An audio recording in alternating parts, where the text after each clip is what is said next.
Blok poros atau Axis power.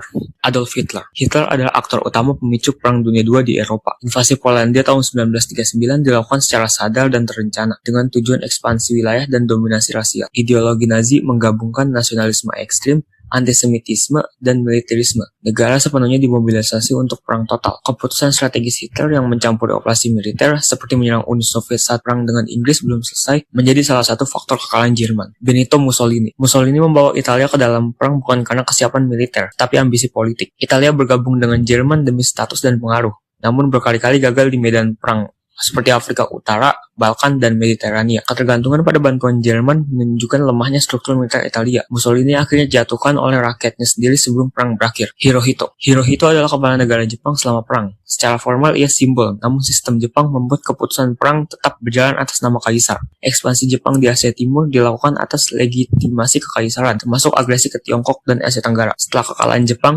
Hirohito dipertahankan oleh Amerika Serikat demi stabilitas politik, menunjukkan kompromi moral dalam politik pasca perang. Hideki Tojo. Tojo adalah arsitek militer utama Jepang selama fase puncak perang. Ia bertanggung jawab atas keputusan menyerang Pearl Harbor yang secara langsung membawa Amerika Serikat masuk perang. Strategi Jepang di bawah Tojo mengandalkan serangan cepat, tapi gagal menghadapi perang industri jangka panjang melawan Amerika. Tojo dieksekusi sebagai penjahat perang kelas A setelah perang berakhir. Blok Sekutu atau Allied Powers. Franklin D. Roosevelt. Roosevelt memimpin Amerika Serikat dari sebelum masuk perang hingga hampir akhir perang. Melalui program Lend-Lease, Amerika sudah terlibat secara ekonomi dan logistik bahkan sebelum Pearl Harbor. Roosevelt melihat perang sebagai konflik global ideologis, bukan sekedar pertahanan nasional. Ia wafat sebelum perang selesai, sehingga tidak melihat langsung dampak penuh keputusannya. Harry S. Truman. Truman mengambil alih kepemimpinan di fase paling krusial. Ia memutuskan penggunaan bom atom di Hiroshima dan Nagasaki untuk mengakhiri perang dengan Jepang. Keputusan ini mengakhiri perang dengan cepat, tetapi membuka era baru ancaman nuklir global. Truman adalah contoh pemimpin dengan masa jabatan singkat, namun dampak strategis ekstrim. Winston Churchill. Churchill memimpin Inggris saat berada di posisi paling lemah. Ia menolak negosiasi dengan Hitler dan memilih perang jangka panjang meski Inggris sendirian di awal. Fokus Churchill adalah mempertahankan moral publik dan menjaga aliansi dengan AS dan Uni Soviet. Secara militer, Inggris bertahan lebih banyak daripada menyerang, hingga kekuatan sekutu penuh terbentuk. Joseph Stalin. Stalin memimpin negara dengan korban manusia terbesar dalam perang. Awalnya ia meremehkan ancaman Jerman yang menyebabkan kekalahan besar di awal invasi Nazi.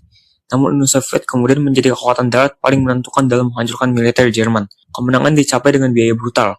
Jutaan tentara dan warga sipil tewas. Charles de Gaulle. De Gaulle bukan pemimpin resmi Prancis saat negaranya jatuh. Ia memimpin Free French Force dari pengasingan dan menolak legitimasi pemerintahan kolaborator Vichy. Perannya lebih simbolik dan politis daripada militer langsung. Namun ia memastikan Prancis diakui sebagai pemenang, bukan negara kalah setelah perang berakhir. Chiang Kai-shek. Chiang memimpin Tiongkok dalam perang panjang melawan Jepang sejak sebelum Perang Dunia II resmi dimulai. Perang di Tiongkok menyerap sumber daya Jepang dalam skala besar. Namun Chiang juga menghadapi perang saudara melawan komunis yang melemahkan efektivitas militernya. Setelah perang, ia kalah dari Mao Zedong dan mundur ke Taiwan. Perang Dunia II bukan hanya konflik antar negara, tapi hasil langsung dari keputusan individu di puncak kekuasaan. Setiap pemimpin membawa ideologi, kepentingan, dan kesalahan sendiri, dan dampaknya dirasakan puluhan juta manusia.